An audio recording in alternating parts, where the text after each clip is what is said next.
안녕하세요. 저는 지방에 살고 있는 40대 여자입니다. 사연을 듣다 보니 참 욕이 절로 나오는 사연들이 많던데 저 역시 욕이 술술술 나오는 사연을 품고 있어 구독자분들과 함께 한바탕 욕이라도 하고자 사연을 쓰게 되었어요. 함께 해주시겠어요? 남편과 전 결혼한 지 7년 차가 되는 부부였어요. 남편과 저 사이엔 애교로 똘똘 뭉친 4살이 된 예쁜 딸이 있었고 사이는 그냥저냥 평범했어요.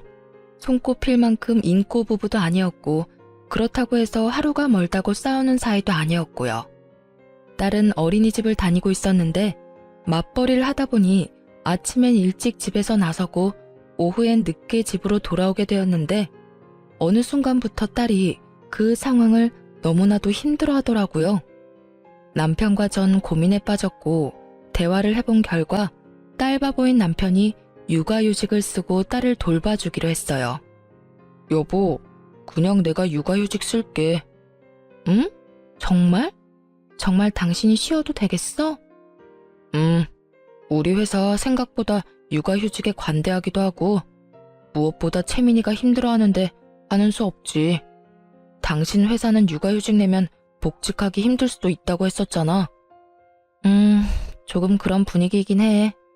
눈치도 막 주고 이상한 부서로 옮겨지기도 하고 말이야. 그러니까 그냥 내가 쓰는 게 맞는 것 같아. 이 김에 채민이랑 시간도 많이 보내고 나름 의미 있는 시간일 것 같아. 참 고맙더라고요. 사실 쉬운 결정은 아니잖아요.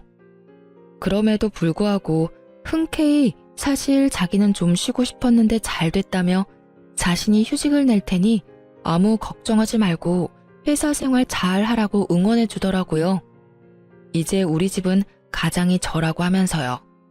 그렇게 남편의 희생 덕분에 딸은 눈에 띄게 밝아지기 시작했고 전 가정을 위해 힘든 결정을 내려준 남편에게 고마워 주말엔 더욱 남편과 아이를 위해 저의 모든 시간과 에너지를 쏟아부었어요. 그렇게 참 든든하고도 고마운 남편이었는데 어느 순간부터 저의 고마웠던 마음이 무너져 내리기 시작했어요. 시작은 사소했습니다. 육아휴직 후 처음엔 청소부터 빨래, 설거지까지 싹 해놓던 남편은 어느 순간부터 아무것도 하지 않기 시작하더라고요. 그럴 수 있다고 생각하며 남편을 이해하려고 노력했지만 도저히 이해되지 않는 것이 있었어요. 그건 바로 자신이 먹은 밥그릇조차 씻어놓지 않고 방치해두는 것이었는데 그건 남편이 회사 생활을 할 때도 척척 알아서 다 하던 일이었던 터라 저로서는 더욱 이해가 되지 않더라고요. 남편이 휴직을 한다고 해서 딸이 어린이집을 나가지 않는 것도 아니고 다 해놓은 국에 반찬에 밥만 퍼서 먹고 그 그릇 정도야 씻을 시간이 충분할 텐데 그마저도 하지 않는 건 해도 너무한다는 생각이 들었어요. 하지만 가족을 위해 희생한 남편에게 이런 잔소리까지 하고 싶지 않았던 저는 그냥 제가 좀 더 움직이자는 생각을 하며 참고 또 참았어요. 그러던 어느 날 퇴근을 하고 집으로 갔더니 집이 엉망진창도 그런 엉망진창이 또 없더군요. 옷방엔 옷이란 옷은 다 꺼내져 뒤엉켜 있었고 거실엔 아침에 아이가 펼쳐놨던 장난감들이 그대로 있고 욕실 바닥엔 머리카락으로 무슨 짓을 한 것인지 남편의 머리카락이 엄청나게 떨어져 있더라고요. 거기서 끝이 아니었어요. 주방 싱크대엔 아침에 먹은 그릇들과 온갖 음식물들이 그대로 쏟아져 있었고 식탁 위엔 점심때 끓여 먹은 라면 냄비와 그릇, 김치통이 고스란히 올려져 있었어요. 폭격을 맞은 집안꼴에 저는 분노가 끓어오르고 있었고 남편과 딸은 집안 어디에도 없었어요. 전 남편에게 전화를 걸어보았지만 돌아오는 것은 안내 멘트 뿐이더군요. 받지 않는 전화를 수없이 걸어대는 것도 잠시 전 집을 정리하기 시작했고 끝나지 않을 것만 같던 집도 차츰차츰 정리가 되어갔어요. 정리를 끝낸 후 욕실 청소를 하는 김에 몸도 씻고선 나왔고 그 모든 걸 마쳤는데도 남편과 딸은 돌아오지 않더라고요. 전 다시 남편에게 전화를 걸었지만 여전히 남편은 전화를 받지 않았고 그쯤 되니 화보다는 걱정이 되기 시작했어요. 경찰에 신고라도 해야 하나? 밖에 나가서 찾아봐야 하나? 온갖 생각이 머릿속을 오가는 그 순간 남편과 딸이 들어서더라고요. 두 사람의 표정은 저와는 상반되게 밝았고 전 안도감과 함께 다시 화가 끓어오르기 시작했어요. 일단 전 눈에 잠이 가득한 딸을 씻기고 재우고 난 후 침대에 누운 남편에게 이야기를 좀 하자고 했어요. 여보, 자? 나랑 이야기 좀 해. 무슨 이야기? 아유, 나 피곤해. 내일 이야기해, 내일. 당신만 피곤해? 나도 피곤해. 저의 닭달에 남편은 인상을 잔뜩 찡그리며 몸을 일으키더니 한숨을 푹 내쉬더군요. 무슨 이야기? 무슨 이야기? 몰라서 물어? 내가 얼마나 걱정한 줄 알아? 퇴근하고 집에 왔는데 당연히 있어야 하는 당신하고 채민이는 보이지도 않고 당신한테 전화하니 전화는 안 받고 오죽했으면 경찰에 신고까지 하려고 했다고. 사람을 이 정도로 걱정시켰으면 들어오자마자 피곤하다고 자는 게 아니라 적어도 오늘 이렇게까지 늦은 이유라도 설명해줘야 하는 거 아니야? 어린이집 데리러 갔더니 채민이가 공원에서 놀고 싶다고 해서 맞은편 공원에서 놀다 보니 이렇게 됐어. 밥도 안 먹고 이때까지 놀았다고? 공원에서? 밥은 먹였지. 신나게 놀다가 배고프다길래 근처 가게에서 대충 사 먹이고 집에 가자니까 싫다고 하잖아. 그래서 조금만 더 하다 보니까 어느새 밤이 됐더라고. 전화해주려고 했는데 배터리가 다 돼서 할 수가 없었어. 아니, 애가 아무리 더 놀고 싶다고 해도 잘 설명해서 데리고 들어왔어야지. 그게 쉬워? 울고불고 떼쓰는데? 할 말 더 있어? 더 있더라도 내일 해. 나 진짜 피곤해. 짜증 섞인 투로 답한 남편은 등을 돌려버리곤 코까지 골며 잠들어 버렸어요. 전 결국 집안이 엉망이었던 건 한마디도 따지지도 못한 채 입을 닫고 남편의 옆에 누웠고 왜인지 수상한 기분이 계속해서 들기 시작하더군요. 그 이후에도 남편은 가끔 딸과 함께 밖에서 늦은 시간까지 시간을 보내고 들어왔고 그때마다 집은 더 엉망인 건 물론이고 연락조차 되지 않았죠. 그런 남편의 행동이 몹시 수상했지만 혼자도 아니고 딸까지 데리고 나가서 이상한 짓을 할 리도 없다고 생각했죠. 혹시나 하는 마음에 딸에게 아빠와 놀다 오니 좋냐고 물어보았더니 엄청나게 좋다며 아빠가 이것저것 하며 놀아줬다고 자랑하는 걸 보니 딸과 함께 놀다 오는 것은 확실해 보였어요. 그래서 전 남편에게 딸과 노는 것도 좋고 늦는 것도 좋고 다 좋은데 다른 건 몰라도 이렇게 늦는 날엔 제가 걱정하지 않게 연락이라도 하라고 했고 남편은 귀찮아 죽겠다는 얼굴로 알겠다고 하더군요. 그날 이후 남편이 그따구로 구니 저 역시 남편에 대한 고마움은 사라지고 있었고 이상한 기류마저 풍기니 점점 예민해지더라고요. 그런 저의 예민함을 남편도 느꼈는지 어느 날부턴 다시 집을 치우고 저녁까지 해놓고 저를 기다리기 시작했어요. 말투도 전보다 더 다정하게 바뀌었고요. 여보 왔어? 샤워하고 밥 먹을 거지. 얼른 씻고 와서 밥 먹어. 내가 다 차려놨어. 어? 웬일이래? 밥상까지 다 차려놓고. 웬일은 무슨. 이제 내가 살림 잘 살아줄 테니까 당신은 집안일 신경 끄고 바깥일이나 잘해. 어쩐지 수상한데? 뭐, 돈 필요해? 돈은 무슨. 나도 돈 있어요. 이상한 소리 하지 말고 얼른 씻고 오기나 해. 나도 배고파. 이렇게 말하며 제 등을 떠미는데 기분이 좋아야 하는데 왜인지 수상하더라고요. 왜 그런 거 있잖아요. 좋은 일 있는 사람이 묘하게 들떠서 과한 친절을 베푸는 딱 그런 사람 같더라고요. 전 남편의 행동이 더욱 의심스럽게 느껴졌고 그렇게 남편을 주시하고 있는데 아이의 어린이집 체육대회 날이 다가왔어요. 남편과 전 체육대회에 참가하게 되었고 그날 전 남편이 왜 그렇게 수상했는지 비로소 알게 되었습니다. 딸아이의 담임 선생님은 상냥하고 선한 인상의 처녀 선생님이었는데 남편과 주고받는 인사에서 과한 친근함이 느껴졌어요. 어머, 채민이 아버님 오셨어요? 오늘 멋지게 하고 오셨네요. 에이, 멋있어봤자 아저씨인데요, 뭘. 그런 말씀하시는 선생님이야말로 오늘 예쁘신데요? 운동복도 잘 어울리시네요. 그래요? 감사합니다, 아버님.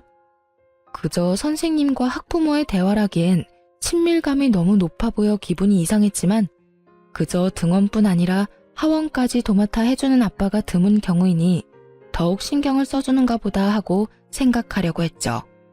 그 생각이 얼마나 어리석은 생각인지 깨닫는 데까진 오래 걸리진 않았죠.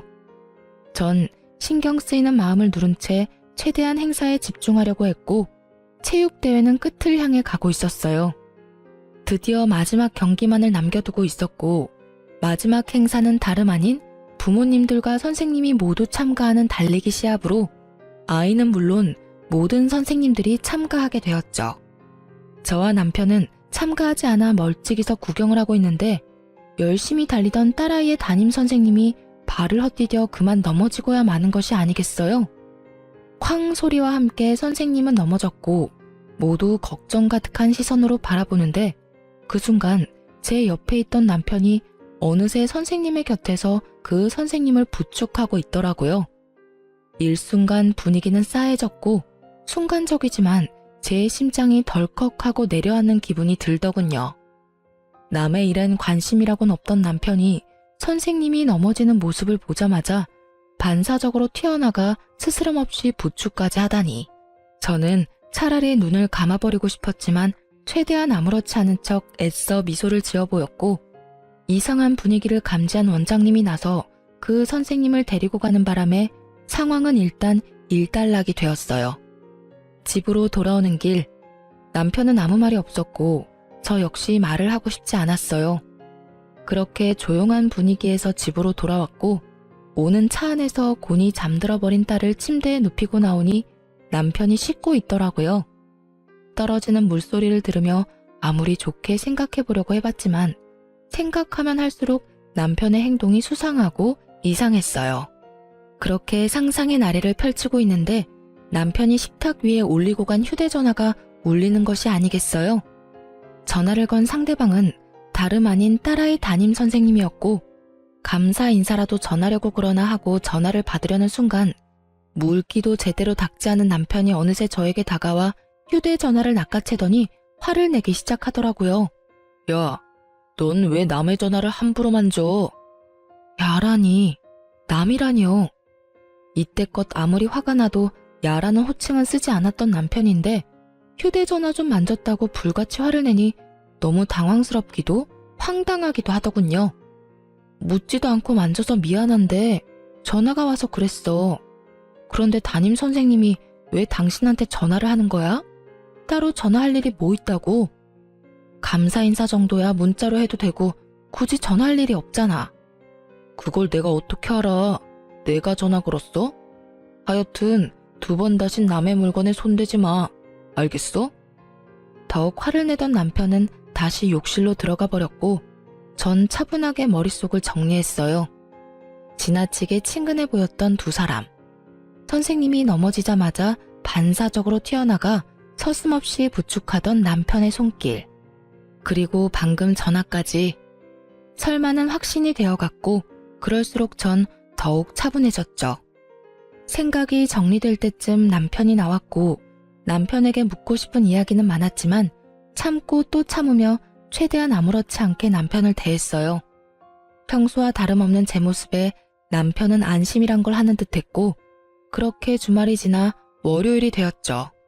전 평소와 마찬가지로 출근을 한다며 집에서 나와 예약해두었던 렌터카를 타고 남편을 뒤쫓기 시작했어요. 확신은 가득했지만 이 모든 확신들이 진실인지 제 두 눈으로 확인하고 싶었거든요. 주로 남편이 늦게 오는 날이 월요일, 목요일이었던 터라 미행의 날을 월요일로 정했고 저의 미행은 그렇게 시작되었어요.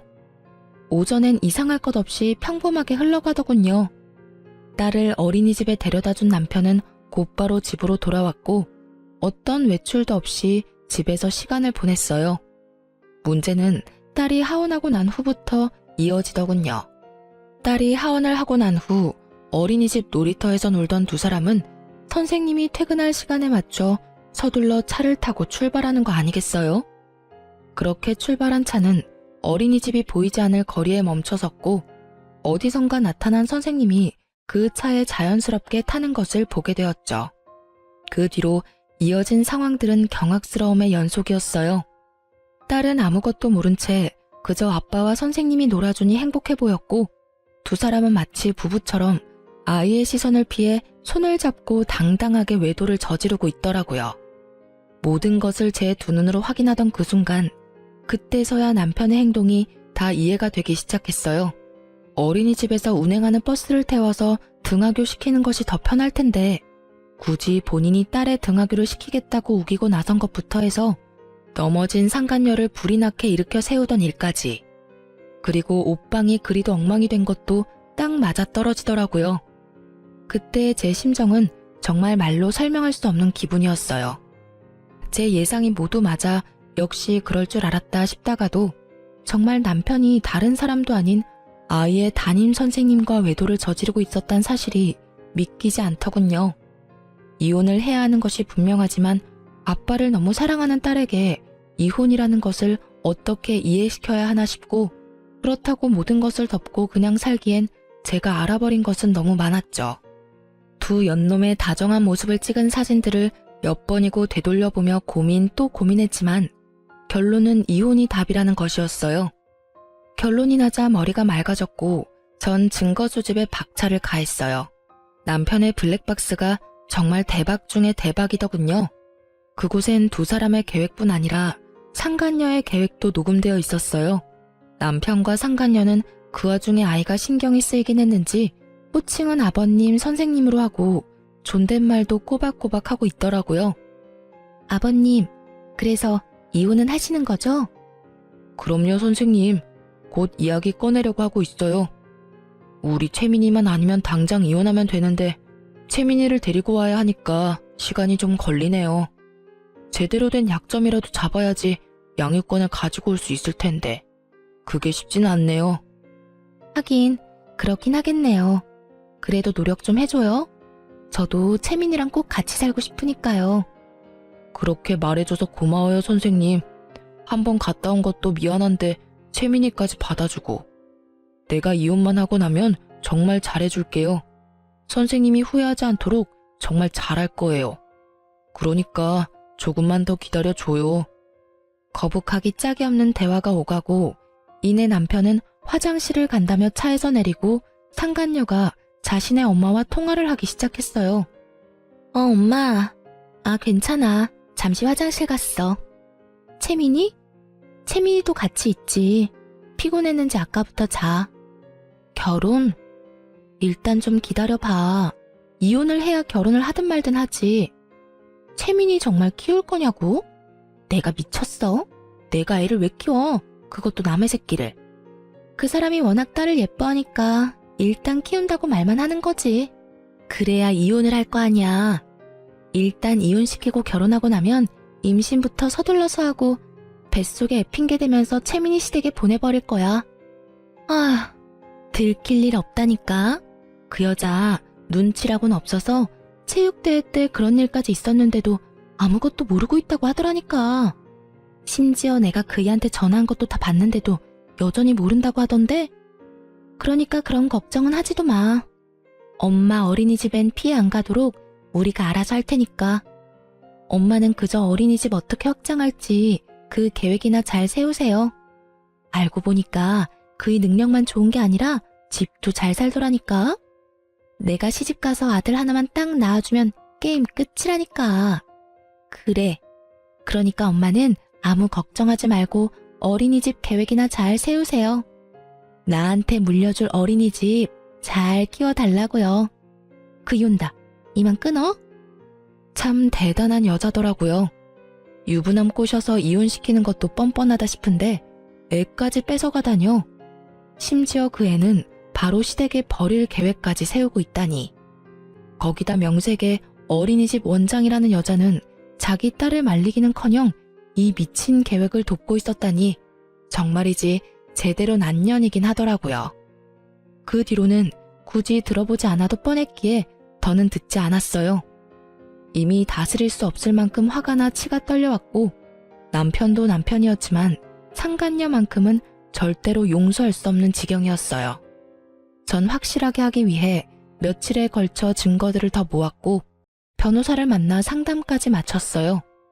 모든 준비가 끝난 후 전 딸과 함께 친정으로 가기로 했죠. 여보, 그동안 고생 많이 했어. 애 보느라 살림 사느라 힘들었지? 내가 채민이 데리고 친정에 가서 며칠 지내다 올 테니까 자유 남편 좀 해. 오랜만에 친구도 좀 만나고 술도 마시고 간만에 자유를 좀 누려. 진짜? 며칠이나 있다가 올 건데? 나 정말 쉬어도 돼? 그럼 정확히 날짜는 모르겠는데 이틀은 일단 있지 않을까? 아무튼 푹 쉬어. 당신이 생각하는 것보단 오래 있다가 올 거야.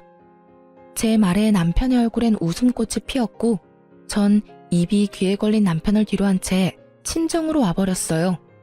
친정에는 진작 상황을 설명했던 터라 저와 딸을 반겨주셨고 부모님들 덕분에 전 이혼에만 집중할 수 있었어요. 남편은 저의 예상대로 상간녀를 집에 불러들였고 모든 장면을 홈 CCTV를 통해 지켜보고 있었습니다. 자기야, 나왔어. 여기가 자기 집이야? 그럼 내 집이지. 와, 진짜 좋은데? 우리도 결혼하면 이렇게 좋은 집에서 사는 거야? 이거보다 더 좋은 집에서 살아야지. 그 여자 맨몸으로 내쫓고 여기보다 더 좋은 집에서 자기랑 나랑 채민이랑 행복하게 살자. 그래, 우린 정말 행복하게 살 수 있을 거야. 내가 그렇게 만들어줄 거거든. 그나저나 그 여자는 웬일로 채민이까지 데리고 친정에 갔대? 나도 몰라. 나보고 그동안 수고했다면서 좀 쉬라고 그러던데. 하긴 우리 자기 수고하긴 했지. 나랑 바람 피우느라. 그동안 고생했는데 내가 피로 쫙 풀리게 안마라도 해줄까? 진짜? 좋지. 더는 구역질이나 볼 수가 없더라고요. 모든 상황은 녹화가 되고 있었고 전 휴대전화도 끄고 눈도 그냥 감아버렸어요. 눈을 감으니 그간 남편과의 추억들이 차례대로 스쳐가더군요. 첫 만남에 설렜던 순간부터 결혼을 결심하게 된 순간들, 결혼식, 그리고 처음 딸아이를 품에 안는 순간까지도요. 그 추억의 끝은 남편의 외도였고 그제야 마음속에서 모든 것이 정리되는 느낌이 들었어요. 이혼하겠다고 마음먹은 것과는 별개로 그 순간까지도 남편에 대한 미련 비슷한 것들이 남아 저를 힘들게 하고 있었는데 비로소 그때 모든 것이 떨쳐지더라고요. 그 다음날 모든 증거를 가지고 아이들이 제일 많이 등원하는 시간에 맞춰 어린이집으로 향했어요. 어린이집에 도착하니 저의 계획대로 아이들을 등원시키고 모여 이야기하는 학부모들이 꽤 있더라고요. 심각한 표정의 제가 어린이집에 들어서자 모든 시선이 저에게 향했고 전 그대로 어린이집 현관 입구로 향했어요. 입구엔 보조 선생님이 계셨는데 심각한 표정의 저를 발견하곤 부탁하지도 않았는데 상간녀를 불러주더라고요. 누구보다 밝게 가식적인 표정으로 나오던 상간녀는 저를 발견하곤 표정이 굳어버렸고 타이밍 딱 맞춰 남편 놈도 불이 나게 뛰어와 제 옆에 서더군요. 사실 제가 출발하기 전 좋은 구경시켜줄 테니 어린이집으로 오라고 문자를 보냈었거든요. 사건의 주인공들이 다 한자리에 모였고 대화를 시작하기 전 남편의 자리를 다시 정해주었어요. 제 옆이 아닌 상간녀의 옆으로 말이죠. 여기 말고 네가 사랑하는 여자 옆에 가서 서. 제 말에 적잖게 당황한 남편놈은 반사적으로 부인을 하고 나서더군요. 그게 무슨 말이야. 사랑하는 여자라니. 채민이 엄마, 이분 채민이 담임 선생님이잖아. 남편은 부인하기 바빴고 상간녀는 붉어진 얼굴을 진정시키기 위해 손부채질을 열심히 하고 있더라고요. 그 와중에도 저와 상간녀의 눈치를 살피는 남편놈의 행동은 제 화를 더 돋우는데 부족함이 없었죠. 전 그 자리에서 준비했던 증거를 두 사람에게 던져주었어요. 몇 장의 사진은 두 사람의 얼굴로, 몇 장의 사진은 바람에 날려 어린이집 정원에 떨어졌죠. 모여있던 학부모들은 앞다투어 사진을 줍기 바빴고 두 사람은 차마 사진을 줍지도 못하고 곁눈질로 사진을 보기 바쁘더군요. 무슨 말인지 정말 몰라서 그딴 말을 짓거리는 거야? 너 육아휴직 내고 애를 보는 게 아니라 여자를 보고 살았더라? 좋았니? 행복했어? 왜? 젊은 여자랑 같이 살 생각하니까 절로 웃음꽃이 폈어? 저는 언성을 높이며 소리를 질러버렸고 남편과 상간녀의 얼굴은 빠른 속도로 새파랗게 질려가기 시작했어요.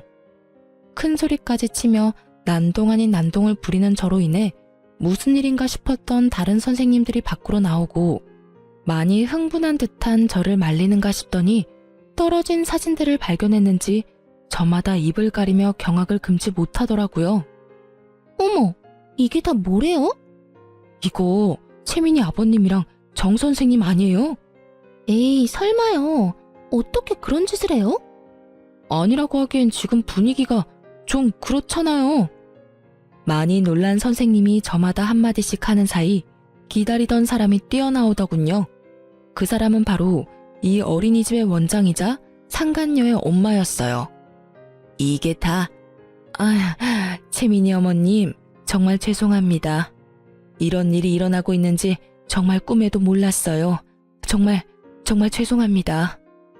거듭 아무것도 몰랐다며 저에게 고개 숙여 용서를 구하던 원장은 큰 결심을 했다는 듯 이런 말을 하더라고요. 제가 직원 교육을 잘못 시켜도 한참 잘못 시켰습니다. 책임지고 해고하고 이 바닥에 다신 발도 못 붙이게 할 테니 힘드시겠지만 일단 진정 좀 해주세요, 어머님. 진정? 지금 내가 진정하게 생겼어요? 암요. 진정하시기 힘드시다는 거 저도 잘 압니다. 그러면 다른 학부모님들도 다 보고 계시고 일단 들어오셔서 이야기 나누실까요? 코웃음이 다 나더라고요. 상간녀와 남편의 관계를 진작 다 알고 있었다는 것을 블랙박스를 통해 다 알고 있는데 이리 소름을 끼치는 연기를 펼치며 아무것도 모르는 척을 해대니 코웃음이 날 정도로 어이없을 수밖에요. 저기요, 직원 교육은 둘째치고 딸 교육은 어떻게 했길래 이딴 짓을 벌일 수가 있죠? 네? 어머님, 그게 무슨 말씀이신지. 다 알고 있으니까 발뺌할 생각도 하지 마세요. 이 여자, 당신 딸이잖아. 아니 도대체 딸 교육을 어떻게 했으면 학부모이자 유부남인 남자와 놀아날 수 있는지 딸 키우는 입장에서 도저히 이해가 안 되네. 그걸 어떻게 아무도 모르는 사실인데? 지금 어떻게 알았는지가 중요해. 내가 뭘 얼마나 더 아는지는 궁금하지 않은가 봐. 나 당신네들 통화하는 것도 다 들었어. 뭐? 일단 이혼부터 시키고 임신부터 해서 내 딸을 시댁으로 보내버린다고? 그게 인간이 할 말이야? 그게 아이들을 보살피는 선생 입에서 나올 말이냐고. 저는 다시 한번 악에 받쳐 소리를 질러버렸고 제 말에 모여있던 학부모들은 경악을 금치 못한다는 표정을 지어 보이더군요. 남편 역시 화가 났는지 상간녀를 닥달하기 시작했고 상간녀는 절대 아니라며 잡아떼기 바쁘더라고요. 이 말이 전부 사실이야? 우리 채민이 버릴 생각이었어? 아니야, 자기야. 상간녀의 입에서 나온 자기라는 단어는 다시 한번 구경하고 있던 학부모들의 탄성을 자아냈고 상간녀는 그 모든 것이 상관없다는 듯 말을 이어나가기 시작했어요. 내가 채민이 정말 많이 사랑하고 아끼는 거 누구보다 자기가 더 잘 알잖아. 자기 생각 안 나? 내가 어떨 땐 채민이 엄마보다 더 채민이를 사랑하는 것 같다며. 그런 내가 채민이를 버리다니 다 거짓말이야. 나 믿지? 날 믿어야 해. 상간녀의 혼신의 힘을 다한 연기에 남편은 의심 가득한 눈초리로 저를 봤고 이런 상황을 예상했던 전 휴대전화를 꺼내 옮겨놓았던 파일을 틀어주었죠. 상간녀가 통화하는 목소리가 울려 퍼지고 상간녀의 민낯을 알아버린 남편은 충격에 빠진 듯 그대로 주저앉아 버리더군요. 그런 남편에게 전 한마디 던져주고 충격의 도가니가 된 어린이집을 빠져나왔습니다. 그래도 얼마나 다행이니? 채민이에 대한 마음은 거짓이었어도 널 사랑하는 마음만큼은 진심이라고 하니. 그러니까 채민이는 포기하고 젊고 예쁜 여자랑 잘 먹고 잘 살아봐 어디. 얼마나 잘 살지는 잘 모르겠지만 말이야. 그렇게 집으로 돌아온 저는 남은 짐을 싸고 있었어요. 그렇게 한참 짐을 싸고 있으니 남편과 상간녀 그리고 원장까지 차례대로 집으로 들어오더라고요. 줄지어 들어온 세 사람은 저의 눈치를 살피더니 모두 제 앞에 무릎을 꿇고 앉아 빌기 시작했어요. 어머님, 두 사람 헤어지기로 했습니다. 제 모자란 딸도 많이 반성하고 있으니 한 번만 용서해 주시면 안 될까요? 제가 어떻게 해서든 어머님께서 받으신 마음의 상처 보상해 드리겠습니다. 원하시는 방법으로 그게 뭐든 어떻게 해서든 보상할 테니 학부모님들겐 모든 것이 오해였다고 거짓말 좀 해주시면 안 될까요? 이렇게 부탁드릴게요. 손이 발이 되게 빌던 원장은 상간녀의 팔을 툭 하고 쳤고 원장의 닭달에 상간녀 역시 싹싹 빌며 이어 말하기 시작했어요. 어머님, 제가 잠시 미쳤었나 봐요. 애들한테 치이고 일도 힘들다 보니 절대 채민이 아버님 만나는 일 없을 겁니다. 맹세할 수 있어요. 못 믿으시겠다면 각서까지 써드릴 수 있어요, 저. 상간녀의 말이 끝나자 기다렸다는 듯이 남편 놈이 말을 하기 시작하더군요. 그래 여보, 우리 정말 헤어졌어. 다신 이 여자랑 만나는 일 따윈 없도록 할 테니 제발 이웃만은 이야기하지 말아줘. 이번 한 번만 당신이 용서하고 넘어가주면 내가 정말 죽을 때까지 잘할게. 그러니까 제발 한 번만 그냥 넘어가주라. 내가 이렇게 빌게. 정말 눈물 없이 들을 수 없는 반성들이더군요. 어쩌면 그렇게 예상에서 한치도 벗어나질 않는지. 듣는 내내 지겨워서 하품을 크게 하는 바람에 눈물이 다 났지 뭐예요? 전 목이 빠져라 제 대답을 기다리는 세 사람을 향해 답을 해주었어요. 원장님, 어떤 보상을 어떻게 해줄 생각인지는 잘 모르겠는데 전 보상 같은 거 필요 없어요. 억만금을 가져다 준다고 한들 난도질 당한 마음이 멀쩡해지겠어요? 그러니 그 되지도 않는 잔머리 그만 굴리세요. 전 보상이 뭐든지 간에 절대로 다른 학부모님들한테 거짓말할 생각도 해명할 생각도 없으니까요. 제 말에 원장은 절망스러운 표정으로 저를 바라보며 다시 설득을 해보려 입을 뗐지만 그런 원장의 눈을 외면하고 상간녀를 똑바로 보며 말했어요. 넌 이 남자하고 헤어질 필요 없어. 네? 그게 무슨 말씀이세요? 헤어질 필요가 없다뇨. 말 그대로야. 내가 이 남자 너 줄 테니까 그냥 가져. 네가 데리고 살라고. 그렇게 사랑한다고 해놓고 헤어지긴 왜 헤어져? 그냥 둘이 행복하게 잘 살아봐. 단, 넌 다신 선생질하며 살 생각은 하지도 마. 혹시나 어디에서 또 선생질하고 있다는 소문 들리는 날엔 지구 끝까지 너 쫓아가서 학부모하고 놀아난 더러운 년이라고 온 동네에 소문 내줄 테니까. 꼭 그렇게까지 하셔야겠어요? 제가 헤어진다고 하잖아요. 다신 만나지 않겠다고요. 네가 헤어지고 다신 안 만난다고 하면 이때껏 너희 둘이 만나왔던 일이 없던 일이 되니? 그리고 네가 헤어질 테니 나보고 다시 저 새끼랑 살라고 부탁하면 내가 바람까지 피운 더러운 놈이랑 다시 붙어 살아야 해? 이게 어디서 부탁이라고 하면서 명령질이야. 명령이 아니라 정말 간곡하게 부탁드리는 거예요. 저 정말 다시는 이 사람하고 만나는 일 없을 테니 두 분 살고 말고 하는 건 알아서들 하시고 제 앞길만 막지 말아주세요. 제발 부탁드릴게요. 저 아직 나이도 어리고 앞길도 창창한데 그런 소문을 내시면 앞으로 전 어떻게 살아요? 넌 인제야 눈물이 나니? 난 이제 눈물이 말랐는데 말이야. 네가 유부남 꼬셔서 이 집에서 좋다고 행복감에 젖어 있을 때 난 말이야 피눈물을 흘렸어. 그러니 네 인생 망가지는 것쯤은 네가 감당해.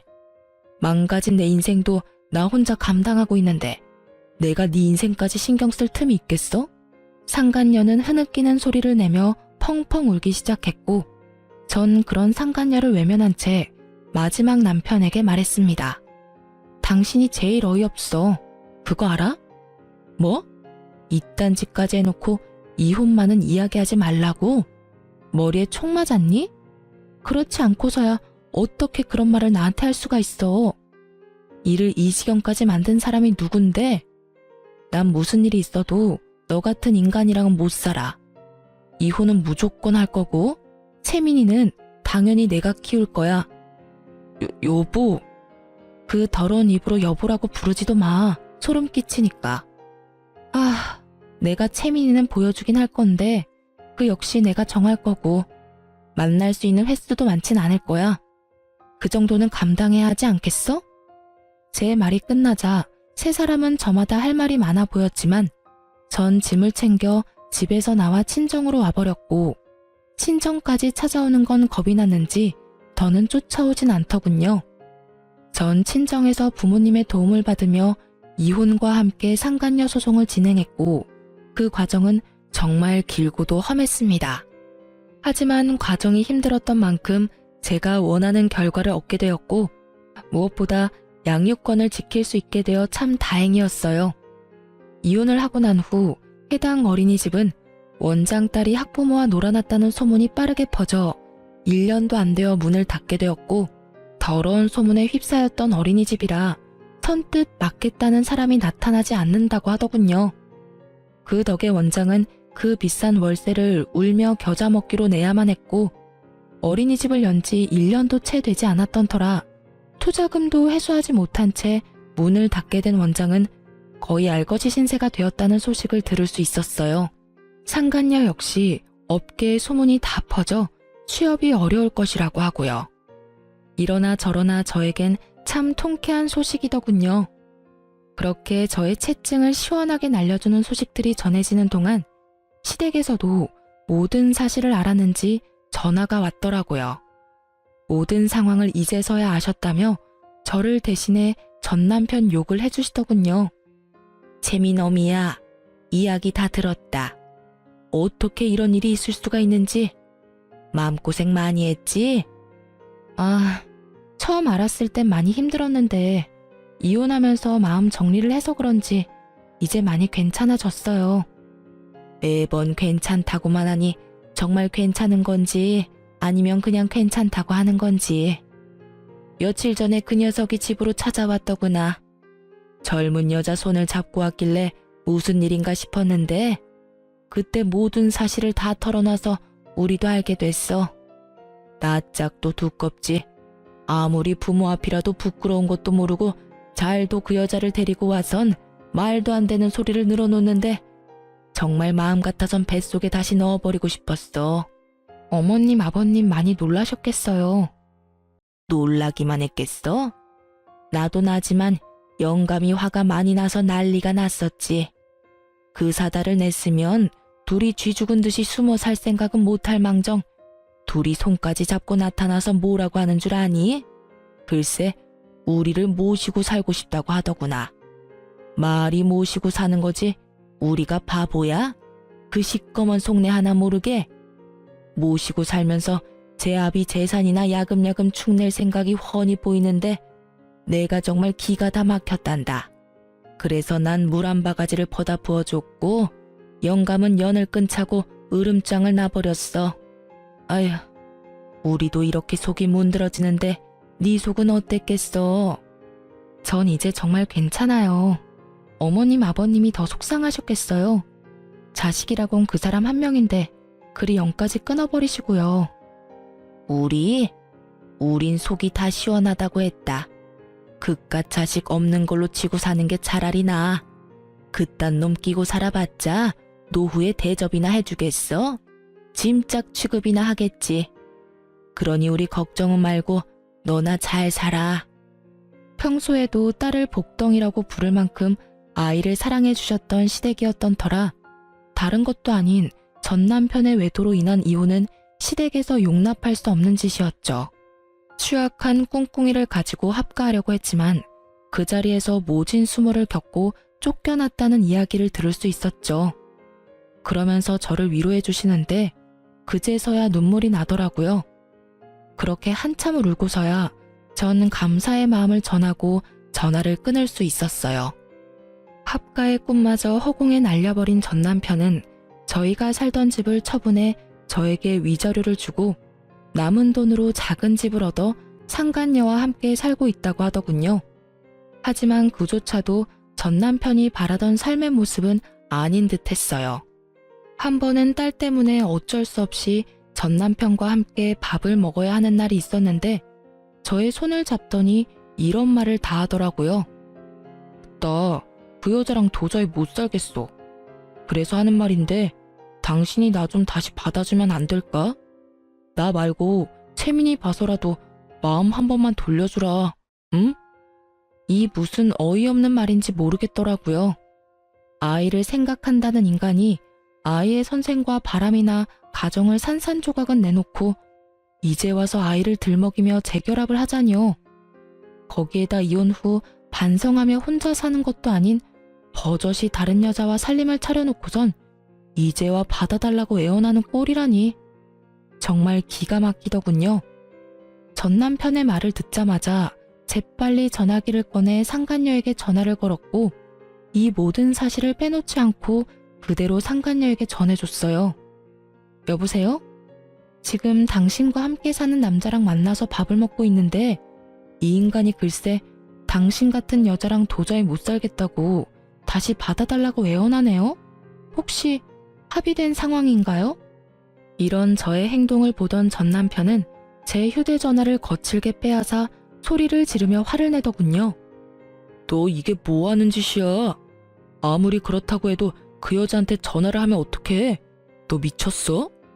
전 남편의 고성에 딸은 놀라 울기 시작했고 전 그런 딸을 품에 안고 달래며 전 남편에게 단단히 경고해 주었어요.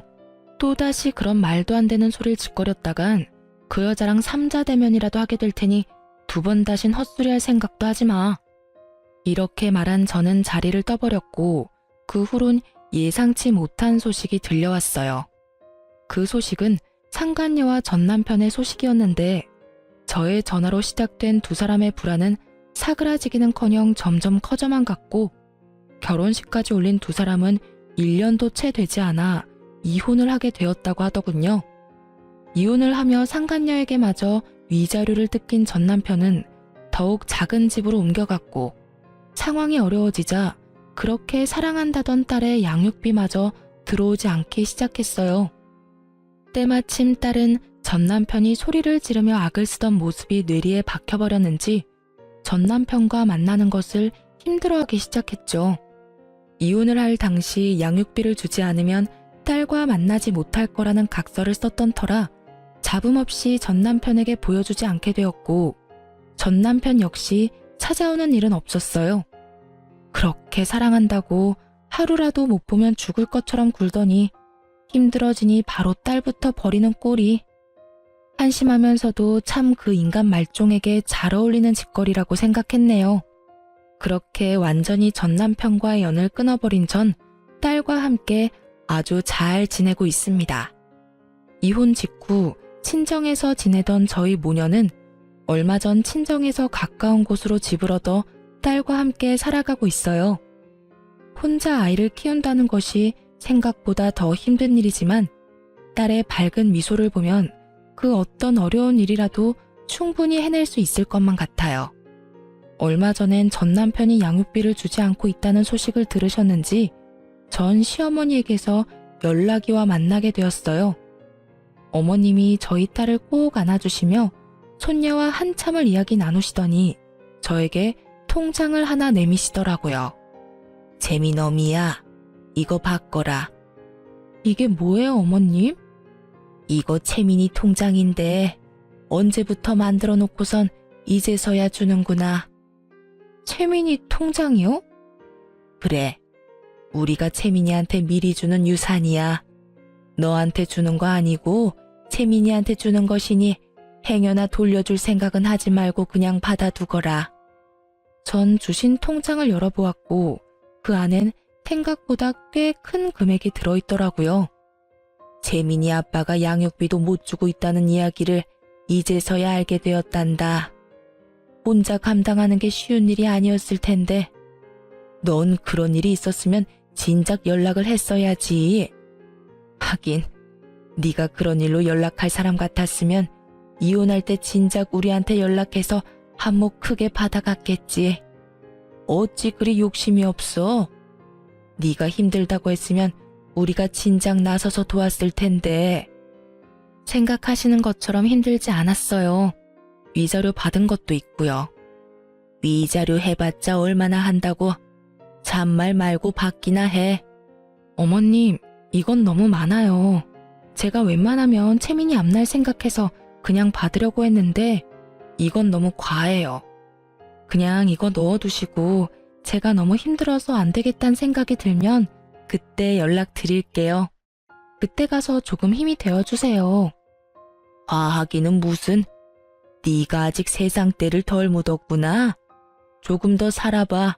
내가 그때 그 통장을 받았어야 했는데 하고 후회하는 날이 올 테니. 그때 가서 후회하지 말고 줄 때 감사합니다 하고 받으렴. 네가 말하는 그때까지 우리가 살아있을지 죽었을지 누가 알겠어. 우리 같은 늙은이들 언제 어떻게 될지 모르는 거고. 정신이라도 멀쩡할 때 우리가 직접 너한테 전해주고 싶어서 그래. 그러니 이 늙은 어미손 부끄럽게 하지 말고 냉큼 바꿔라. 그리고 이 돈으로 우리 채민이 하고 싶다는 거 망설이지 말고 다 시켜줘. 감사합니다, 어머님. 그럼 제가 이 돈만큼은 꼭 채민이만을 위해 쓰도록 할게요. 그렇게 전 감사한 마음으로 통장을 받았고 그 도움 덕분에 딸의 교육비 걱정은 덜 수 있었어요. 가끔 이런 생각을 해요. 우리 딸이 조금 더 자라서 이혼한 저를 원망하진 않을까 하는 그런 생각이요. 그런 생각이 들 때마다 전 딸에게 더욱 잘하려고 노력하고 있습니다.